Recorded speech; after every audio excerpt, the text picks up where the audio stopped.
Hello and welcome. My name is Dina. This is a message for Virgo, it looks like. So, if you are a newer viewer, one other time I took a series of blank note cards, wrote one each of the zodiac symbols on the back, and then randomly, blindly took one card at a time and meditated on the energies of that sign and wrote down some impressions and messages, channeled messages here on the note card. We'll go through all of those, and then we have a few oracle cards from a couple of different decks here, probably 3 different decks it looks like, and we'll get some themes for the reading. And then after that, we're going to do some Akashic Tarot for you guys. So let's see what your messages are. There was an initial feeling of a warmth, glow, hope, making plans, daydreams, a reprieve from tension of the other decisions that may be looming, tapping into your joy, embracing change, going with the flow, having your eye on the prize circled for some information later, investments made in the self, reprioritizing, reflect upon the higher vibe to attract new energy into your life, investigate your feelings, integrating shadow, leading to further growth, and shifts in your soul contracts that are underway in the present tense. So maybe a timeline jump for you. Then I was seeing a diamond held high and shiny, or Ace of Pentacles energy. The expectation of reward coming in for you. So I feel like this is an expectation you hold about good things are waiting for you on the other side of this effort. Some consistent efforts, a humble presence, and pursuing your service or calling, realigning with sacred earth, the body and its sacred nature, and the sacred path, however you define that, and in a mode of gathering resources and contacts. So having the need or urge to hone in your vision, maybe make some tweaks to chisel away at matter to create, I was hearing masterpiece. All eyes are on you as the prize. Recognize, getting recognition, and gaining attention and attractions from others. And then we have this 9 of Pentacles energy. So moving from the Ace to the 9, the Ace of Pentacles is not only expectation, but being at the precipice of a brand new beginning, something very tangible, a new commitment, or some new enterprise, new business, those type of things. So the newness leading into the 9 of Pentacles talks about your ability to be independent and profitable and respected unto yourself as an individual, not in association with your groups or with your job or your achievements or your other people around you, but just associated with you, your character, your ability to grow. And maybe it is a bit about your achievements for some, looking at you and saying, look at what that person has done with so little, because you're in that phase of gathering resources, you're repurposing, redirecting, and re-envisioning. So let's move into your oracle cards. First, you have Elk, nobility. Again, we had that sacred path. One of the other signs got the noble path. So nobility, celebrate your accomplishment with humility, right? That's interesting. And again, I didn't place these cards. They were all shuffled and put blindly onto the piles. You are crowned with success. Powerful forces guide you. Your ability to conquer challenges is limitless. Look at that beautiful mountain in the distance. And I don't know if you've seen on the scale of the size of an elk compared to, let's say, a vehicle or a pickup truck or something like that, or a small car even. They're quite massive. They're not like, they're more like the size of, I'd say, a draft horse versus a regular horse. If you know the difference there, they're just massive. Their hind quarters, I think, are probably, are they like 8 feet? They've got quite long legs. So there's something here about maybe being head and shoulders above the crowd. That's how you're being recognized. And that's not a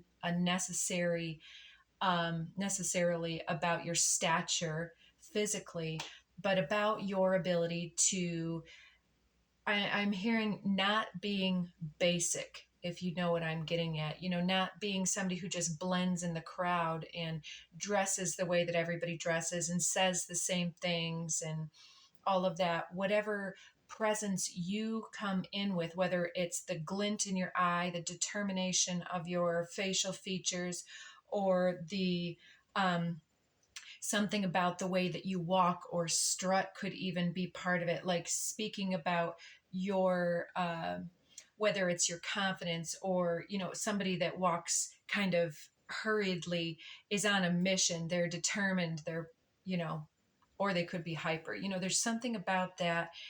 uh your demeanor, your behavior, your mode of dress, something about your facial features, or the way that you express your energy and your personality is setting you apart from the environment here. And it's showing also with that mountain, again, your ability to ascend, to achieve, to work hard at something and do perhaps the right thing. Next, 43, setting up parameters. Assess your relationships and determine how they're aligned with your goals. Setting boundaries requires an honest evaluation of your present relationships.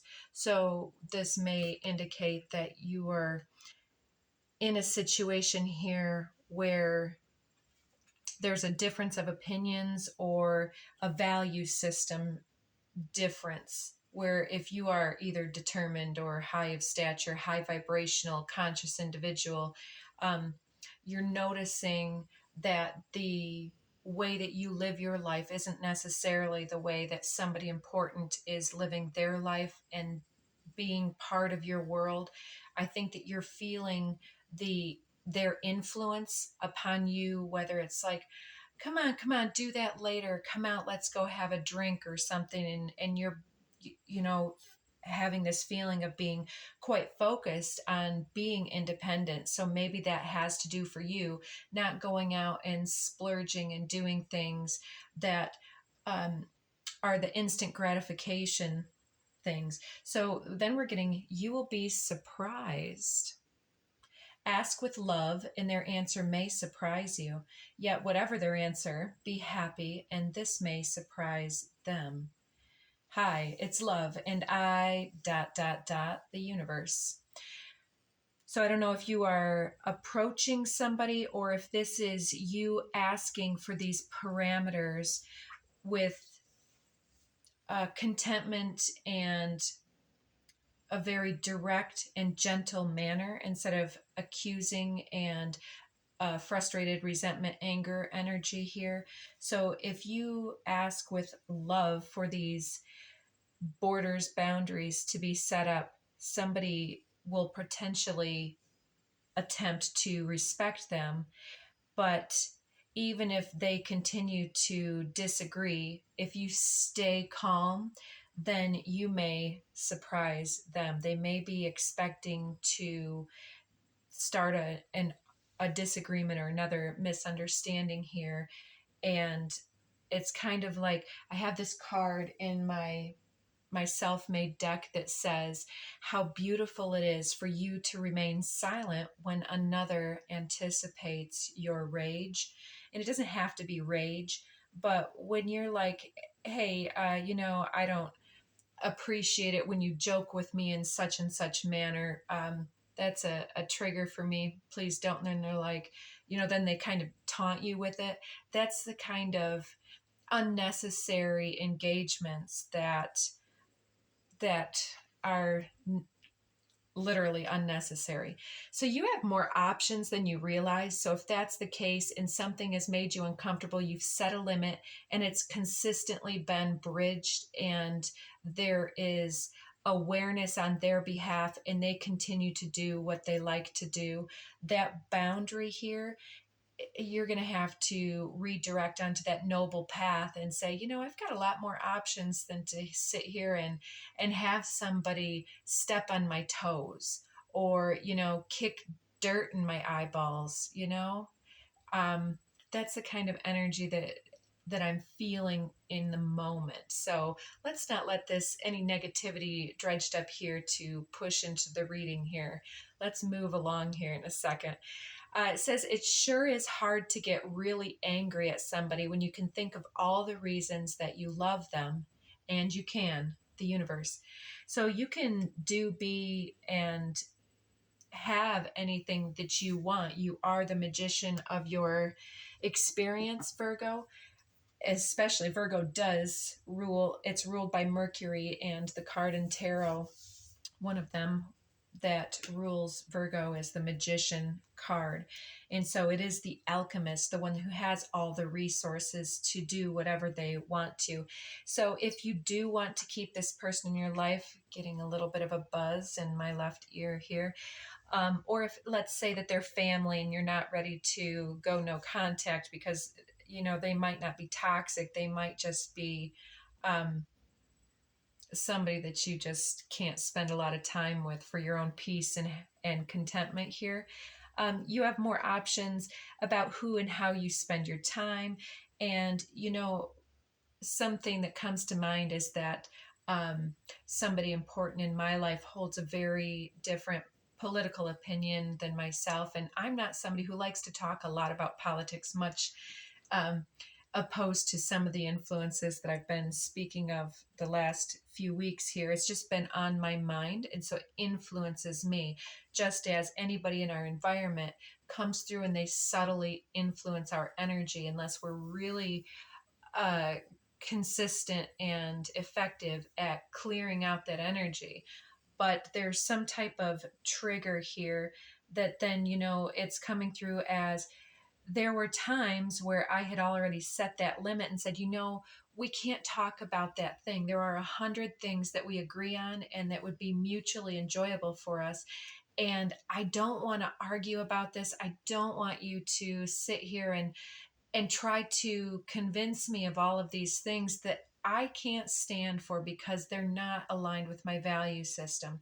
And so for somebody to continue to bring those up, if they don't honor that, and here I am on the phone or in person, you can literally stand up and step out of the room, or you could gently interrupt and say something such as, I need a breath of fresh air, or do you want a drink of water? And then standing up cuts through a bit. Some people, I don't want to give too much advice here, but I think that you understand that then, you can set that limit again and say, I'm a little uncomfortable talking about that, or a lot uncomfortable talking about that. We can either change the subject or, I've got to move along with my day today because I'm not looking forward to getting any tension, any resentment, any anger riled up, because that's not how I choose to lead my life. Because the more that we invest in any type of emotion, the more that emotion becomes that prominent vibration. And if you know this already, it's just a refresher. There are elements within the body, the peptides are released from any surge of emotion in the body. So there are different things going on that chemical process, again with the alchemist, the alchemy that goes on in your body, because of the way that the body functions, we do feed on emotional context. And so, whatever emotions that we consistently feed the body will actually reformulate its receptors to accommodate the molecular structure of those emotional chemical release peptides. And then we start to have that chemical receptor site that's shaped, let's say, in a specific way, and it's seeking for that specific peptide to fit that keyhole, that precision. And so we start to then seek out what else is going to get me riled up. Oh, I want to see that political candidate humiliated again. Oh, I want to see this person get all fired up again, or whatever it is. Or I want to see a lot more sad stories. I want to watch a lot more Hallmark Channel. What type of emotion are we feeding ourselves here? And setting up those boundaries with ourselves can also look like taking certain types of breaks from social media content and social media. What is it called? Dead scrolling. That's come up quite a bit recently. I know that I am just as guilty as many. And I often, if I'm going out to do something, I will turn on some nice music. And then there's not that push, especially if it's something I can sing along to and kind of get into the rhythm really well, something I'm really enjoying. I don't feel that urge to fill the gaps, to fill the empty space with something that is not fulfilling. Music is one of those blessings that we sometimes undervalue, some of us. And so maybe music is important to you. Let's get you some Akashic Tarot and see what else there is to say about setting some limits. So setting limits with self, setting limits with others, looking to really recommit to that high path with nobility here, and the elk is important to you moving forward. So what are you trying to do with this? What are you trying to tell me about here? We have the Queen of Keys, Queen of Pentacles. She looks quite delighted. She's kind of smiling, looking off into the distance from perhaps a porch, patio. It almost looks like in the moment the top of a parking garage. I don't know why that imagery is coming through. Maybe you have some type of rooftop terrace on an apartment building, condo, or so on. There's something that seems to be catching her eye in the distance, but she's also got this book, and it talks to me in this moment about having a little bit of leisure time, having the ability to, again, standing above something here, quite literally depicted, and being able to receive value is the Queen of Keys, that material, the earth. And elk is very earthy energy to me. So the ability to receive benefits from our environment, and it looks like she's receiving something that is making her happy. She's indulging in that, either research or fiction, whatever it might be. She's enjoying the book or the study or something like that. She's enjoying the day, the beauty of the clouds, the lush environment beyond. And even if you're stuck in the concrete jungle, there may be a lot more to appreciate here, with the right perspective. And it looks like if we're not caught up in something, there's definitely the ability to stand tall. And with that Nine of Pentacles, Ace of Pentacles energy, this Queen of Pentacles is definitely saying that you believe in receiving this abundance into your life. And then we have Hilarion number 5 underneath the deck here. He's got that open book. It's almost like, she's done her time, her study. I don't know if this is somebody like at a job or at some type of preceding, some type of lecture hall. And whether you are giving this speech or partaking in this and then taking it home and, reading the book that this individual has written, it seems to be with Hilarion, this talks a lot about science, again, chemistry, those type of technological things. You could also something related to um, internet or having courses taken on the internet and the perception about all the different ideas and information that have gone into the wisdom that is yours here is really creating a lot of, I want to say, ascended mastery in your own self mastery in your own process and character. So yeah, all eyes are on you as the prize. So maybe you've really shown yourself in some type of a way, and there's something here about looking at some type of thing through the right perspective, through the right lens, maybe reassessing the preparations made in the past and looking ahead to the next level, and having some type of pride in having done something by yourself here is helping you to learn the lessons that you've been dealing with about, limiting self and others, and how you use your time, how you prepare for things, and what you're ready to receive going forward. A big pile just popped out. Underneath the deck, we have Archangel Raphael, number 8, who is bringing in a lot of emotional cleansing and healing energy, healing the heart space. And sometimes this can be the embodiment of that energy in a person in our environment.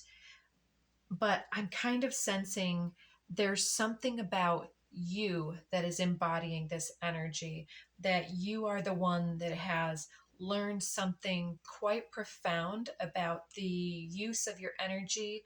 And all of a sudden it's like, wow, I just did that thing.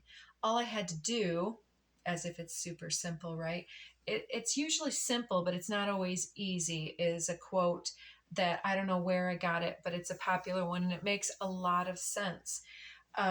So it's quite simple to do the right thing, but just as we talked about with the emotional signals and the alchemy of the body, exacting a shift and a change in our attitude and perspective takes a lot of commitment, dedication, perseverance, and a lot of conscious awareness about where we set our intentions and how we allow ourselves to respond or react in the moment.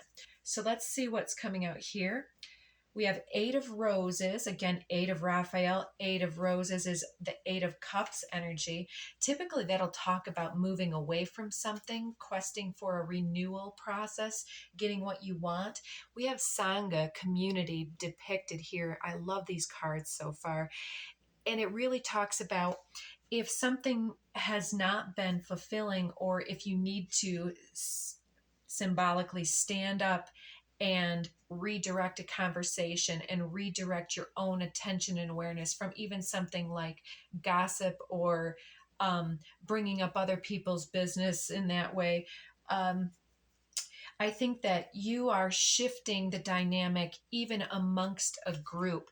So your ability to hold that energetic frequency of greater love, greater acceptance is healing, uplifting, and energizing to the group.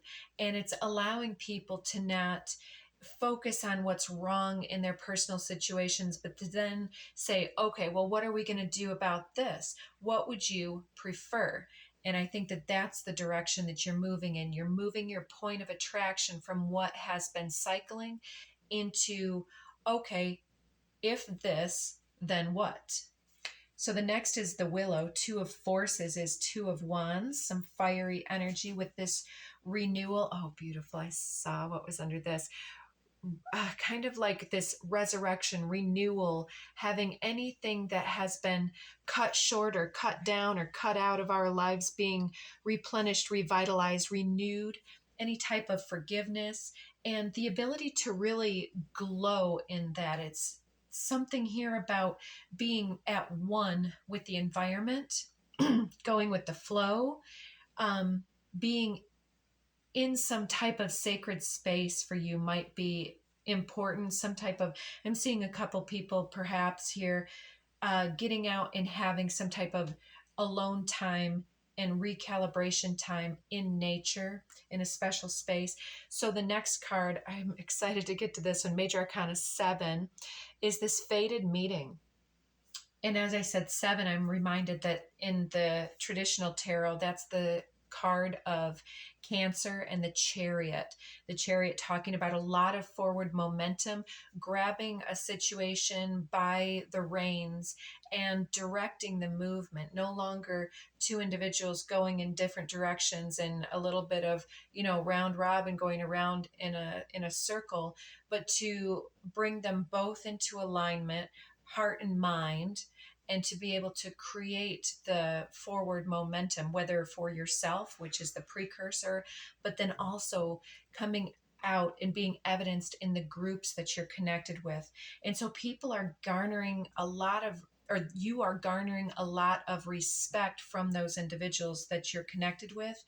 And this alignment, I feel, is really putting you into this point of attraction, of really creating the attraction that is being answered with the resonance of someone else, something else. This can be an opportunity to get out and show your skills in the business world, or it can be a romantic partner, or this can be just a critical turning point for you and a family member. But there's something destined to evolve, and it seems that it's something to do with your healing forgiveness process and your ability to be the way shower, the holder of value, holder of space here for what is to come next. And then we have 3 more here. Add some being present for the energies that want to speak through you and to you, being an advocate or a voice for spirit, such as Archangel Raphael. I find this important that this came out. This master number 22 talks about partnership. So there's 2 individuals here in the real world, and then there are those in spirit, an angel whispering in the ear. It's like when you want to channel the highest or speak to the highest or alter your own efforts, just being present for anything of the highest energy to speak through you is like, I'm here for this, I'm here for you. And so no matter what they do and say, holding space for their ultimate acceptance of people where they're at and how they are is something that you're demonstrating and modeling. And then we have Archangel Gabriel, number 3. This can be the messenger angel coming through with the trumpet that talks about judgment. But in the 3, it's also the Empress energy. So your declarations are perhaps seeding something quite important to the collective, especially in regards to the divine feminine's manifestation here and birthing that new paradigm of greater love, healing, and the integration of heart and mind, and therefore the activation of people at the soul level. Lastly, we have the 7 of Forces, again with that fiery wand energy. 7 of Forces here is depicted as balance, and it looks like this is, again, we've got a few books depicted. We've got it in the Queen of Keys. We had it with Hilarion. We have it here with the Gentleman in the Fated Meeting. The gentleman in the background has several books in the add some card, as well as the girl sitting down is kind of smiling again with her book here. There may be a channeling or a book that's inspiring you, or even it could even be a photo album and looking over ancestral scrapbooks or whatever. Underneath Raphael is the 19 reflection. So there's a lot of contemplation energy, a lot of quiet moments, meditation, and there at that time, that's when the whispers start to come through, and where the information starts to make sense. And that's what I feel this whole thing is talking about, where all of a sudden she says, wow, I did something incredible. Look at the way that my life has transformed from having the expectation of gaining this reward, the expectation of people can surprise me with a change of opinion, with new facts and information. And I hold space for the highest resolutions in my life. And until then, I'm going to keep my own energy, your own energy, keep it high and tight, and make sure that you're open and ready to receive, but also that you limit the influences of anything that chooses or attempts to drain you or bring you down. So that's the choices it seems like you are looking to make here. So yeah, we have prize, masterpiece, keeping your eye on the prize and all eyes on you as the prize, as well as that matter piece, the masterpiece. And I think that that's what's coming forward here. So a lot of faded transitions, and things are really starting to kind of come together. I'm seeing when you shuffle a deck and they start to, it's like the clicks in a combination lock. When you hit the right sequence, then doors open. So, and we already talked about the key and the keyhole. So that master lock is potentially the um, the alchemical process of your emotions and your responsiveness and your willingness and your feeling of appropriateness in standing firm in your value system and honoring the sanctity of mind, body, and spirit that you are. You are an advocate for spirit in this moment and in this reading here. And your gentle declarations are going to set this loving environment to the next level and perhaps create reflection for other individuals. So, all right, yours is the longest so far. I hope that you got something important out of that, Virgo. And I love you so much. Thank you so much. I appreciate you very much. Check out the other readings if you choose. And if not, if this is where we part, until next time.